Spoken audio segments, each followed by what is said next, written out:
एक बात याद आ गई, एक गांव में चुनाव भयो। सुबह गांव में जो शमशान घाट था ना, वह गांव में लोगों को जो है गर्मी के दिनों में शमशान घाट में खुले में बैठने पड़ते, चौमासे में नहीं फूंक पावते। तो बिन की आकांक्षा आती, इच्छा आती कि यहाँ शमशान घाट बने बढ़िया, बैठे हुए लायक छाया है जाए, है ना। तो नेता आयो, तो गांव वाले ने कही साहब, गांव वाले बोले चिंता मत करो, जैसे ही प्रधान बनूंगो, सरपंच बनूंगो, तुम्हारा जो चाहोगे वही करूंगा, है चिंता मत करो, तुम बताओ। सो गांव वाले ने कही साहब हमारे गांव में शमशान घाट ना है।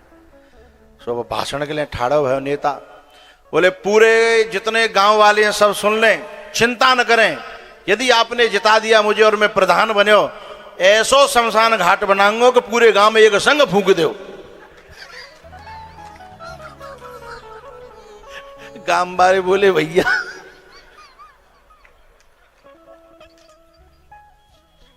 बोले हमें ना बनानो।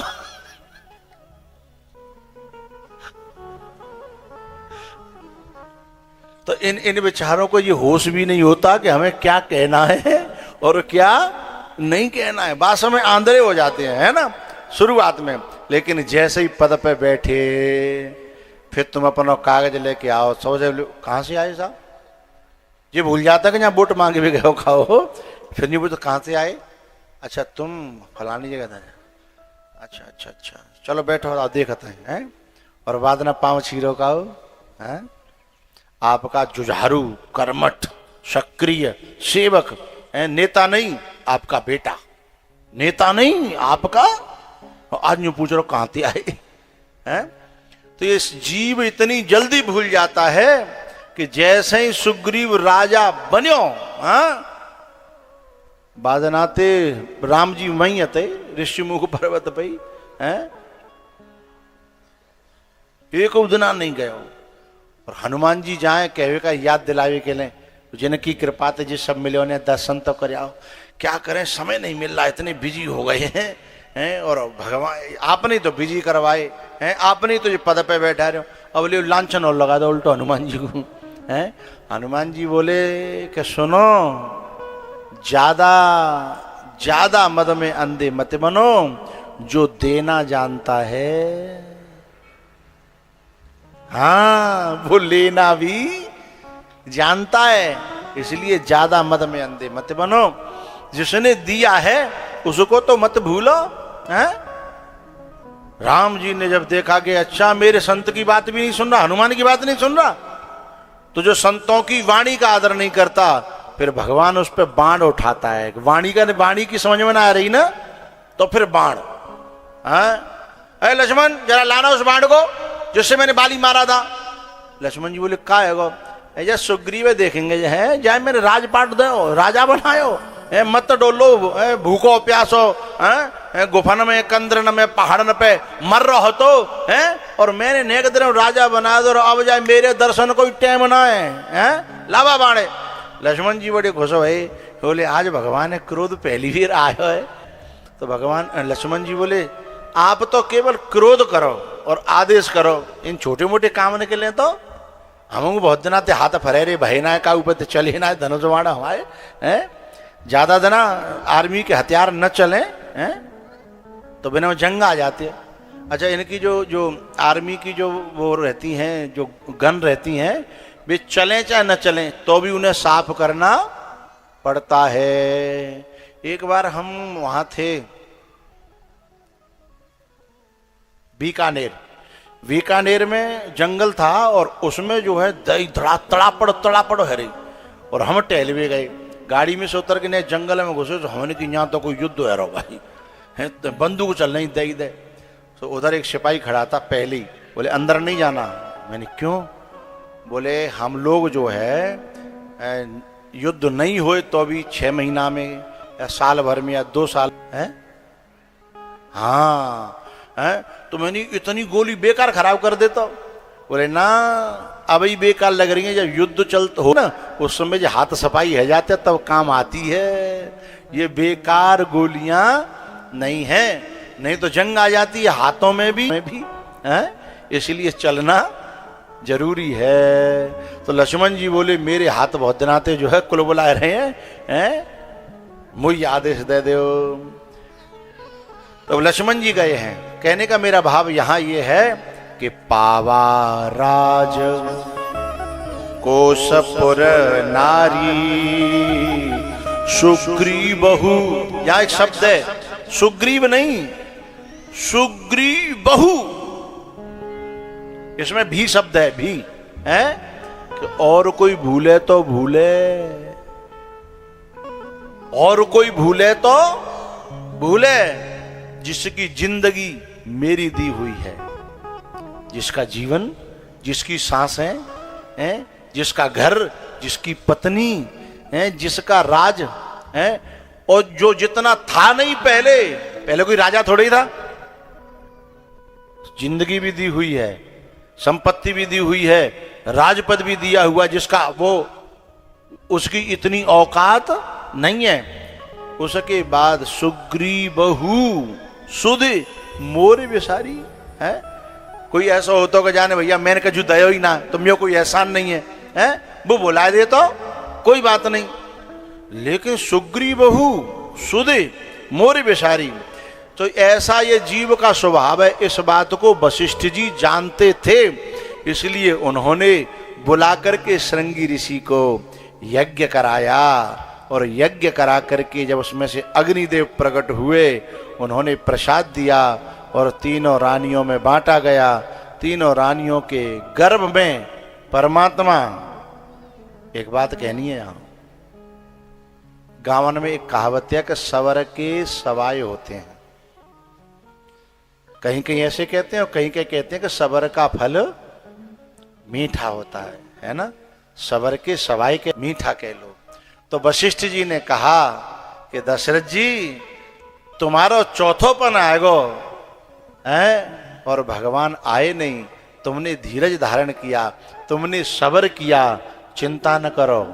जब वचन दिया तो भगवान ने अकेले आने का है, लेकिन अब चौगुना मिलेगा क्योंकि चौथापन आ गया, इंतजार करते करते है। इतना ब्याज तो बनता है, इतना ब्याज तो बनता है। इसलिए 3 रानियों के गर्भ में 4 रूपों में चौगुना होकर के ठाकुर आए हैं। और नौमी तिथि मधुमास पुनीता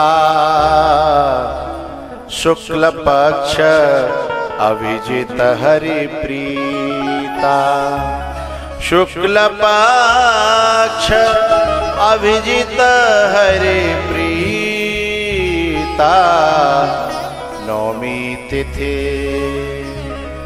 भैया नौमी तिथि दिन के 12 बजे, और भगवान ने कौशल्या के महल में पहले चतुर्भुज रूप में अवतार लिया। अच्छा, आना था बालक बन के और आ गए बाप बन गए हैं। अब जसो कौशल्या कौन कौन है बताते फिरे कि जिम्यो बेटा है आज ही भयो है, तो उपहास का विषय बनेगा ना, जिम्यो बेटा है आज ही भयो है। कौशल्या जी ने कहा आप कौन है जरा बताइए अपने मुंह से। अरे बोले आपके बेटे हैं हम।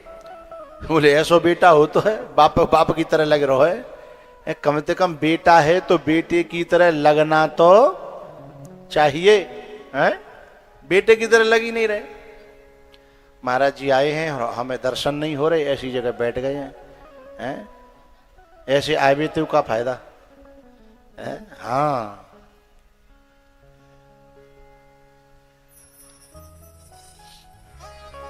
संत भगवान जितना सामने होते हैं उतना कथा का आनंद ज्यादा हो जाता है, और फिर वहां में कथा कहने वाले हों तो और ज्यादा न जोश आ जाता है अखाड़े में।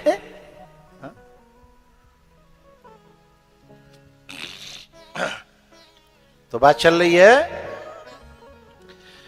कौशल्या ने कहा कि आप हमारे बेटे हो तो बेटे जैसे लगने तो चाहिए कम से कम हैं।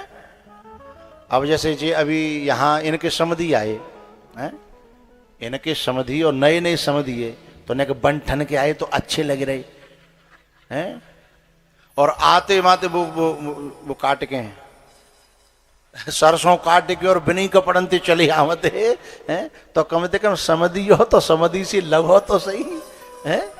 तो जा बानी पैर के आवे। अच्छा मैं जी बेटा पक्ष के हैं ना, हाँ, तो मैं बड़े गौर से देख रहा हूँ कि जी जो है समधि के पास गए, माला डारी, अच्छी बात है, पर समधनी के पास काय क्यों जा रहे हैं? मैंने देखूं तो सही है। फिर मैंने देख लिया, बताऊंगा नहीं क्या देखा। तो कम से कम जो आदमी जैसा है वैसो बानो तो पहने। बोले तुम कह रहे हो को बेटा और लग रहे हो बाप जैसे। बोले नहीं नहीं, हम पहले आपको कुछ बताना चाहते हैं। आपने वरदान मांगा था, उसके अनुसार हम पहले आपको ज्ञान देने आए हैं, क्योंकि आपने संग संग में ज्ञान भी मांगा था। दशरथ जी ने मना कर दिया था कि हमें ज्ञान फ्यान की जरूरत नहीं है, लेकिन आपने कहा था कि पहले इस रूप में आपको ज्ञान देंगे, उसके बाद फिर आपके बेटे बनेंगे। बोले ठीक है। फिर उनको थोड़ा सा दिया, उसके बाद जो है भगवान बालक के रूप में आए। और बालक के रूप में आए, ये भारत की माताओं का पावर है, बात समझिएगा। भारत की माताओं का पावर है, जो दुनिया को बनाने वाले से कहती है कि तू अपने के छोटा है जा, और उसे छोटा होना पड़ता है। ये तप का बल है, ये साधना का बल है, ये भजन का बल है कि भगवान भी आज्ञा मानने को तैयार है, मजबूर है। और इतनी नहीं, अभी और मानेंगे। भगवान बच्चा बन गए, धीमे से बोले कि अब ठीक लग रहे हैं बालक? बोले बिल्कुल ना लग रहे। बोले अब का कमी रह गई? बोले बन गए हो बालक की तरह और बोल रहे हो बूढ़े ने की तरह। लग रहे हो बालक की तरह और बोल रहे हो बूढ़े ने की तरह, बिल्कुल ना लग रहे।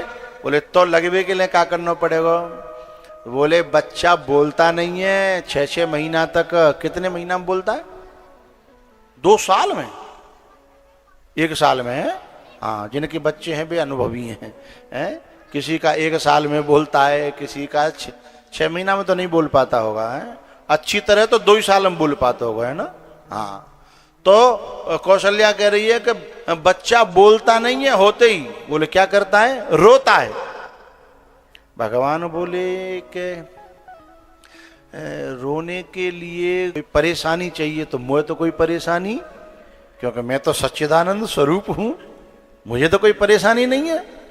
लेकिन कौशल्या ने बड़ी प्यारी बात कही, सुनो प्रभु, अपने कष्ट से जीव रोता है, लेकिन दुनिया के दुख से परमात्मा और महात्मा रोता है।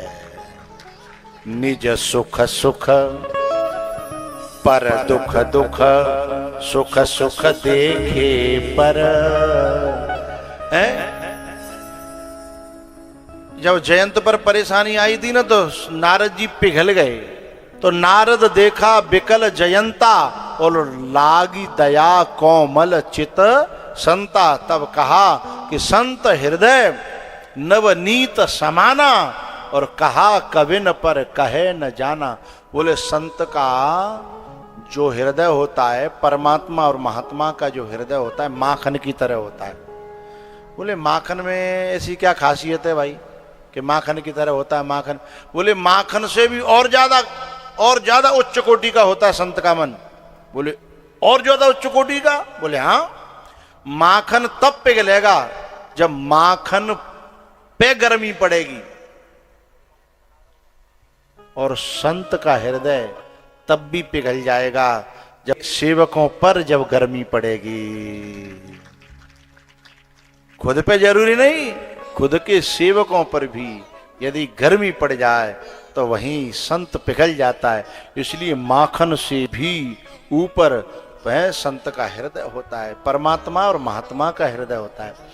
बोले आप पे तो विपत्ति नहीं है, दुख नहीं है कोई, पर आप काय के लिए आए हो? अपने भक्तों के कारण आए हो ना? उन पे तो विपत्ति पड़ी है, बड़ी परेशान है, दुखों से, विकारों से परेशान के, अत्याचारों से हैं, उनके लिए तो रो। सोई राम प्रभु ने रोना प्रारंभ कर दिया। सोने बचन सु और रोदन ठाना।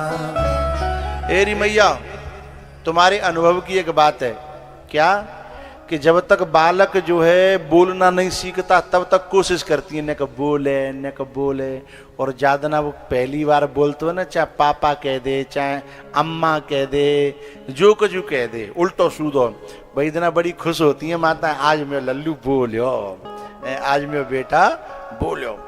पहले नहीं बोलता है तो परेशान हो जाती है, और पता है जब वो बोलना चालू करता है, बोलना सीख जाता है, फिर वो चुप नहीं होता है, फिर जाते परेशान रहते कि जा चुप करो, तो चुप ना होती और रोवे पे आ जाए हैं। कभी कभी माता तो बाकी मुंह में रूमाल यूं ठूस देंगे, चुप रहे, सुनेंगे सब अड़ोसी पड़ोसी क्या कहेंगे, हर रात में रोए पर है, दिन में रोए पर है, बा कोई भरोसा थोड़ा ही है, भाई थोड़ी बाकी इज्जत हो जा रही है, जो कुछ तो बातें तो ही कहेंगे, कौन थे कहेंगे, बाकी मम्मी थे हैं, एक कैसी मई हो जा कि रात में रो रहे हो, दिन में रो रहे हैं, तो बाकी मुंह में।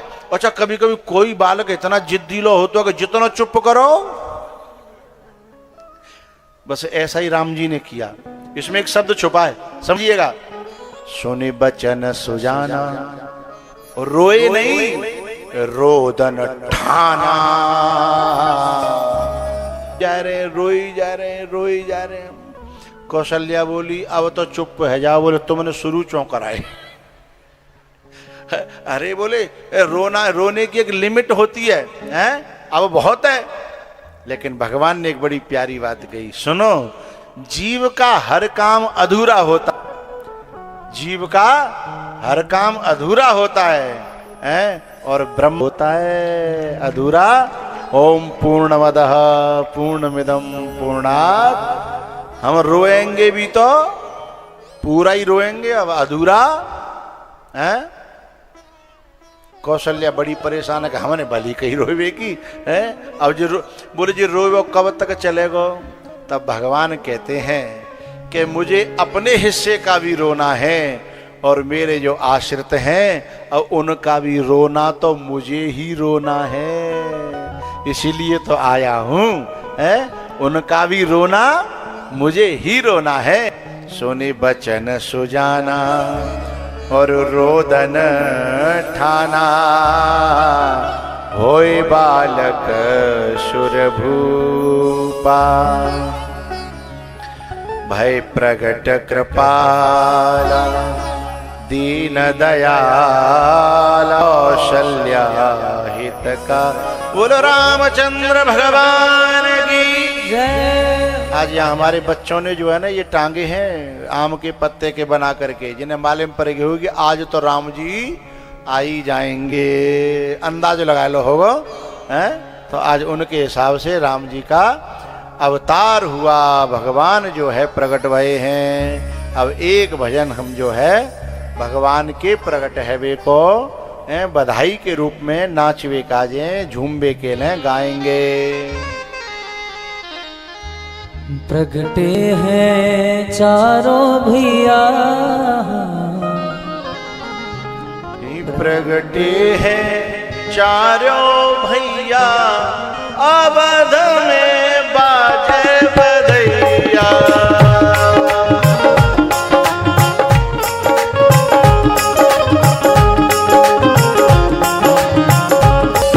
बाजे बधैया, बाजे शहनैया,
सुनो है, चुपचाप आ जाने, खेचे जाएंगे फिर।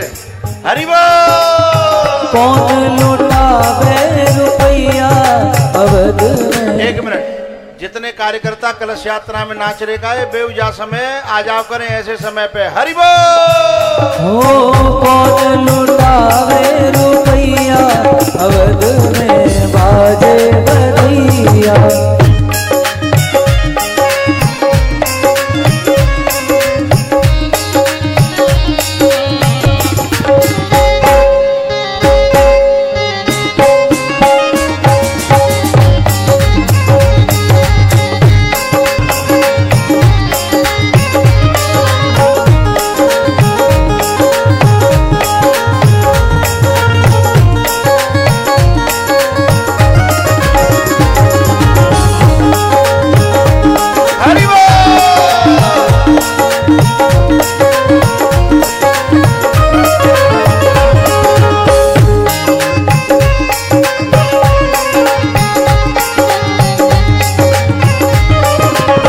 राजा लुटावे हीरा मोती। राजा लुटावे हीरा मोती। राजा लुटावे हीरा मोती। ओ हीरा मोती, हीरा मोती। राजा लुटावे हीरा मोती। मैया मैया मैया लुटावे रुपया बाजे बधिया।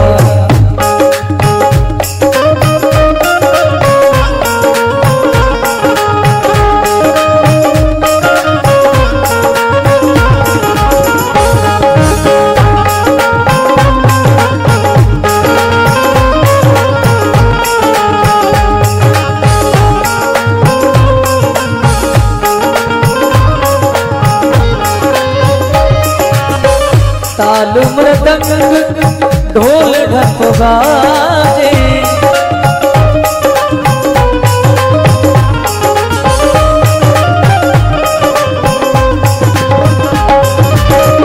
ताल मृदंग ढोल ढप बाजे। नाचे नाचे बधैया अवध में बाजे बधैया।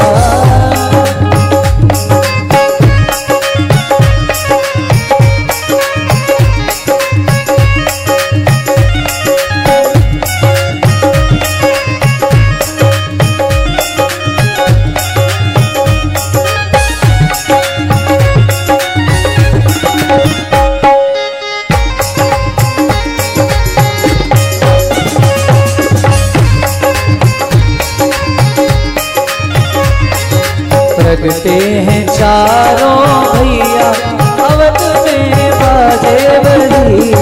प्रगटे हैं चारों भैया अवध में बाजे बधिया। अवध में बाजे बधिया। अवध में बाजे बधिया। बैठ जाओ। प्रगटे हैं चारों भैया अवध में बाजे बधैया। प्रगटे हैं चारों भैया अवध में बाजे बधैया।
महाकालेश्वर से लग रहे हो आप। प्रगटे हैं चारों भैया, प्रगटे हैं चारों भैया, अवध में बाजे।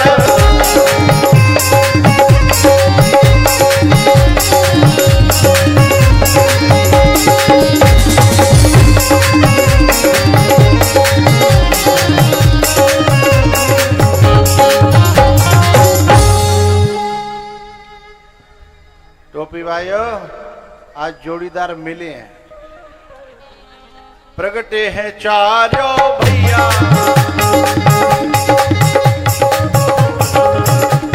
प्रगटे हैं चारों भैया, अवध में बाजे बरैया।